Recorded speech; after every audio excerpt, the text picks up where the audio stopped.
booked out of oh, where that Meridian, Mississippi, picking up a New Holland tractor. It's going up to Verona, Kentucky. So they said that it won't be ready till tomorrow morning.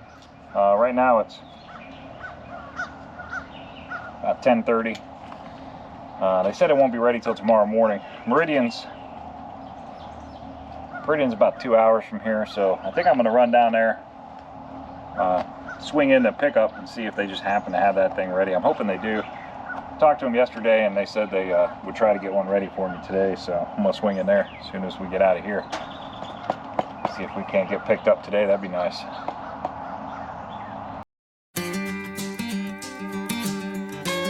You send this one out for all you hag fans out here on the highway. You got that guitar now?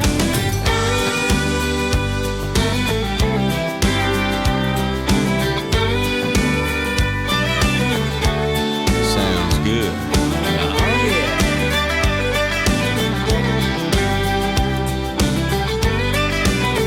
Oh, come on with it, little Willie. My hat don't hang on the same nail too long. My ears can't stand to hear the same old song. I don't leave the highway long enough, bogged down in the mud. I've got rambling fever in my blood. Well, I caught this rambling fever long ago. Yeah, when I first heard the lonesome was so blown.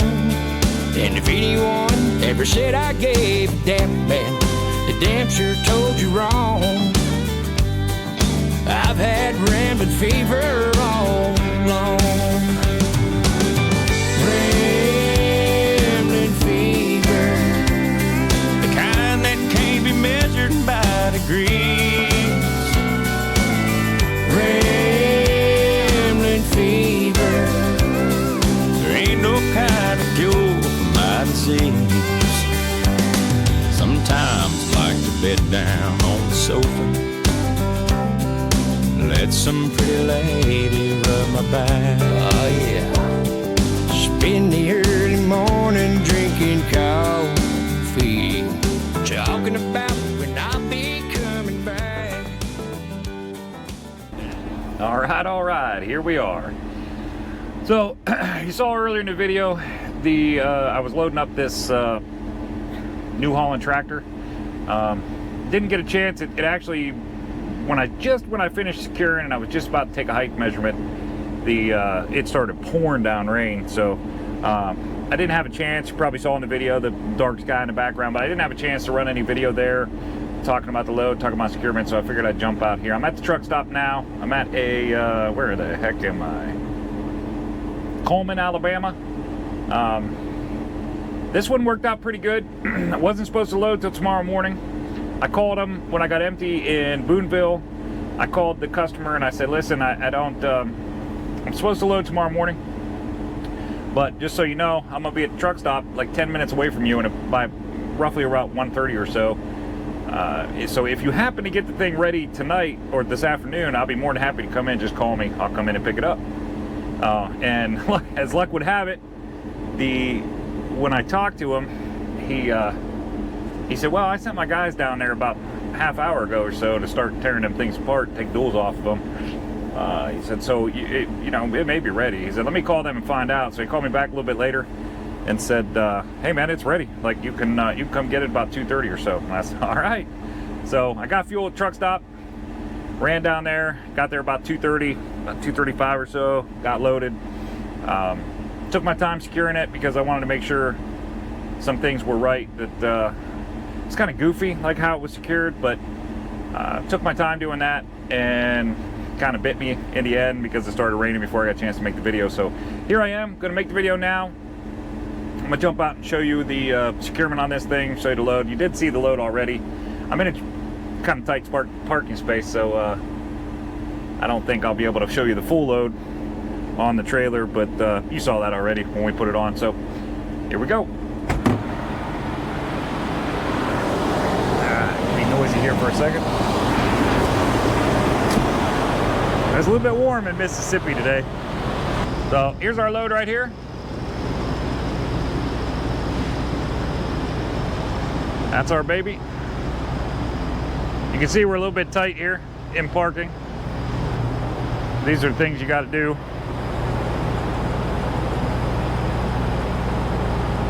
So, cover securement real quick. This thing, they told me this thing weighed 60,000 pounds when I booked it. We ordered our permits that way. I just scaled it, and I'll put up the scale ticket here. I just scaled it, but it turns out that it's actually about 55,600 pounds, so a little bit less than they thought. There's a lot of mud on it, so it's probably 400 or 500 pounds worth of mud on it. But you know, that's good. We're permitted good each way. I think the way the axles are on my permit in Kentucky, she hit the nail on the head on the rest of the permits. She hit the nail on the head on most of my permits. I think the axle, I really haven't talked about it. I talked about it a little bit, but I haven't talked about it a whole lot. Axle weights mean a lot when you're hauling heavy loads like this. And the way my trailer's set up, it's very difficult to get, the drives end up kind of heavy because of the way my fifth wheel's set. We talked about that in the episode with the interview with Gary. He was talking about axle weights and making sure you're right and how you load things. So what I did with this thing is I shoved it all the way to the back, trying to get weight off of my drive tires onto my trailer, and I went a little bit too far actually, but I think it's going to work out in the end. So this load weighs 55,000 pounds, 55.6, somewhere in that neighborhood.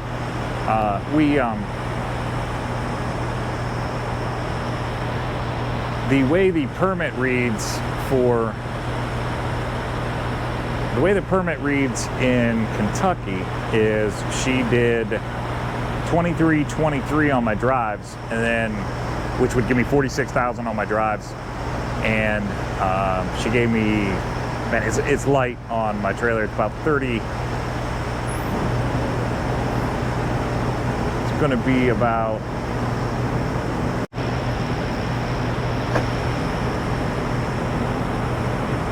all right, sorry about that. Had a couple people walk up, wanted to talk to me for a minute. So the way the axle spacing worked out in Kentucky is she ended up going a little bit light on the trailer, heavier on the drives, a little bit light on the trailer. So I think we're going to end up having to reorder or get a revision to the Kentucky permit. I mean, a little bit more weight on the trailer, because I'm pretty sure tomorrow I'm going to get pulled in that scale in Kentucky.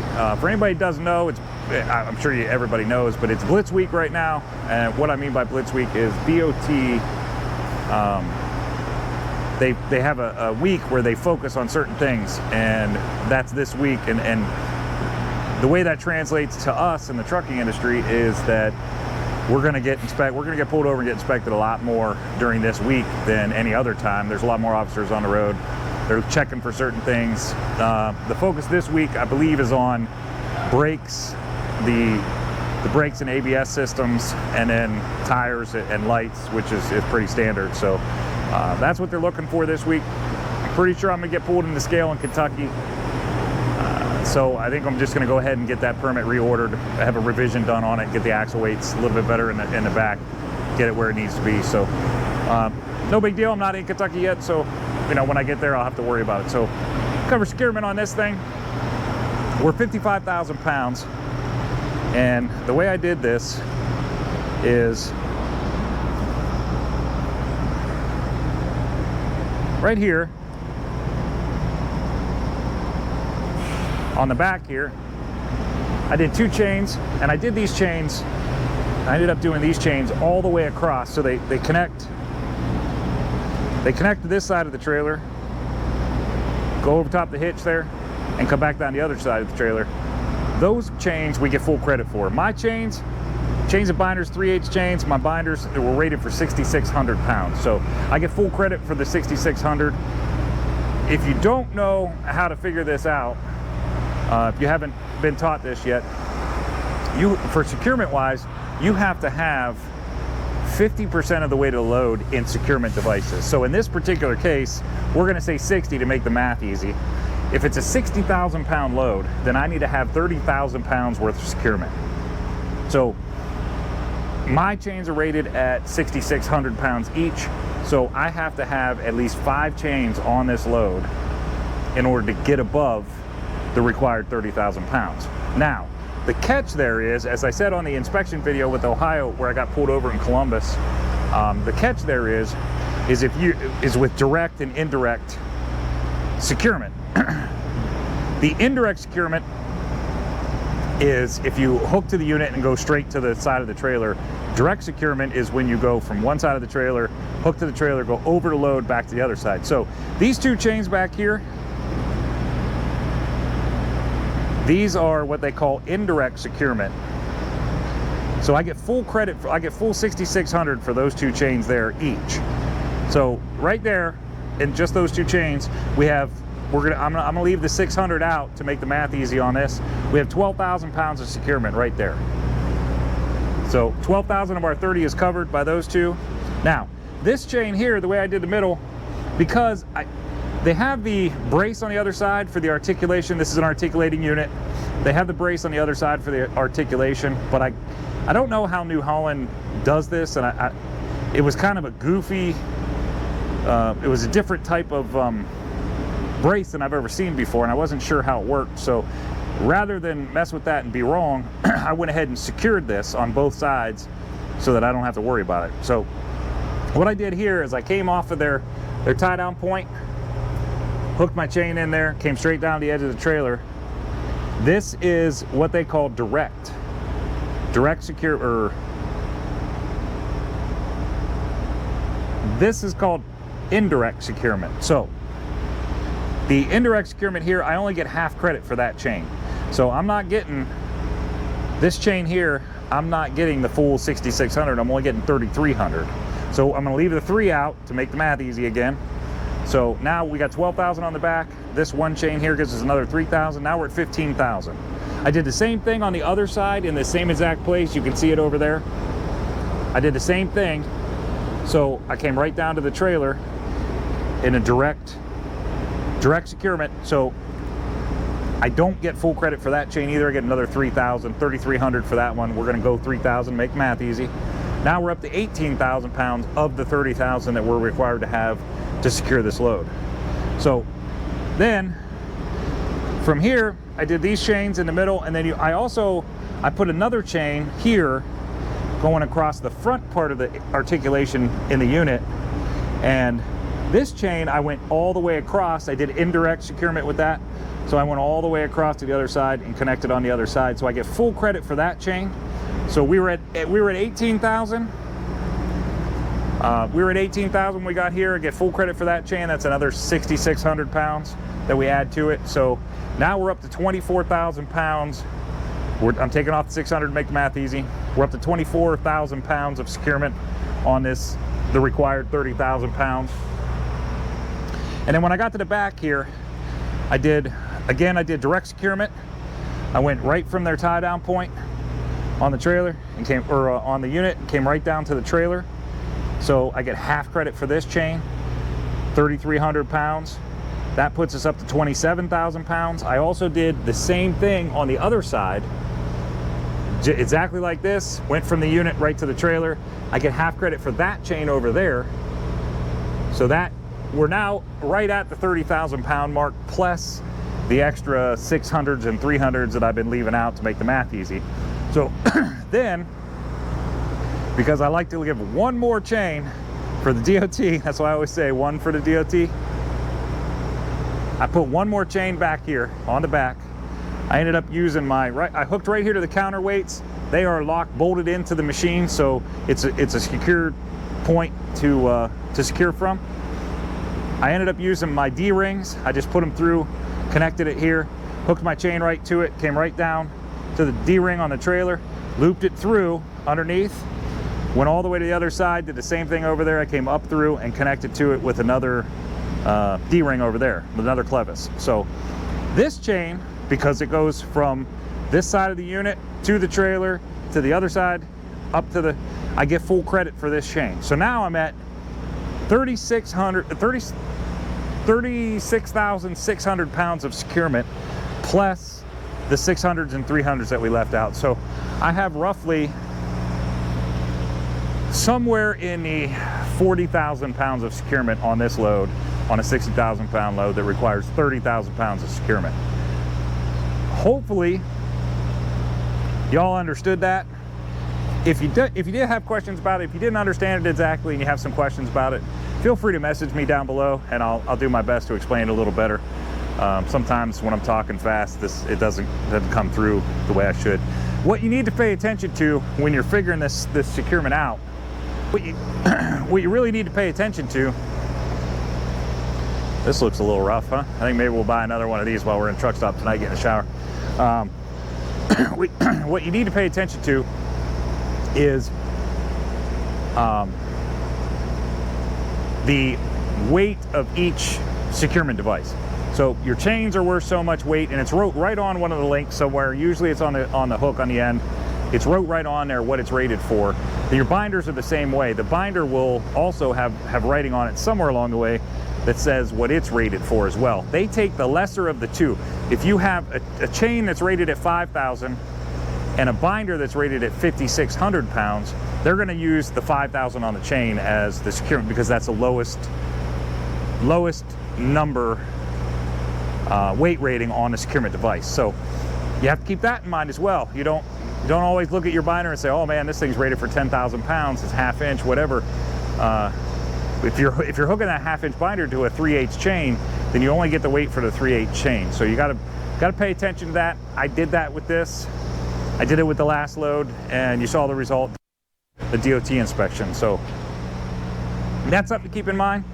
Pretty simple. You look at your chains once, then you know. You look at your straps once. It's written right on a strap, right on the outside of the strap. It's written right on there what it's rated for. So you also got to look at the hook on the strap and make sure it's rated for the same or more.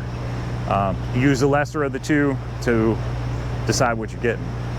Now, the trick with this load, the one tricky thing that I did run into was when I pulled a height measurement on it, they had taken off the stack. There's another piece to that stack right there that sticks up about another 1.5 feet. They went ahead and took that off, put it in the cab because they knew it was going to be too high. But that little air cleaner right up there, that air cleaner is sticking up about 3 inches above the cab, and it is wreaking a little bit of havoc on my situation here. We permitted this thing at 14 foot high. With that thing up there like that, it's actually 14.3 or 14.2, 14.2.5. So what I'm going to do, rather than reordering all my permits, I'm going to, before I run inside here and get a shower here in a minute, I'm going to climb up there with my tools. I carry tools with me. There's only one clamp holding that whole top piece on. So I'm gonna go ahead and loosen up that clamp. I'm gonna take that top piece off there. That'll drop us down to way under, at least 2 inches under what I'm permitted for. So that's the plan with that. I'm gonna do that here in a minute. And then I'm gonna run inside and get a shower because man, it's hot down here. It was hot in Mississippi today. So that's it. That's this load. That's securement on this load. I will, looks like I'm going to be at delivery. Man, I got lucky. You know, I got lucky, picked up today. Shouldn't be picked up till tomorrow morning at 7 o'clock. And here I am, 3.5, 4 hours down the road, loaded and rolling. So it's a beautiful thing. It's helping out this week. So hopefully we'll be at delivery sometime about noon tomorrow. Get this delivered. And then I got a pretty kind of interesting load after that that's going to make for some pretty good footage, I think, both on the pickup and delivery on that. So that's it for this load. I hope this helps. I hope you guys learned something from the securement, the explanation of securement. If you did, make sure you hit that like button below. If you like what you see and you want to see some more, go ahead and hit that subscribe button. Helps me out, helps the channel out. I really appreciate it, and we'll talk to you guys on the next one. Have a great day.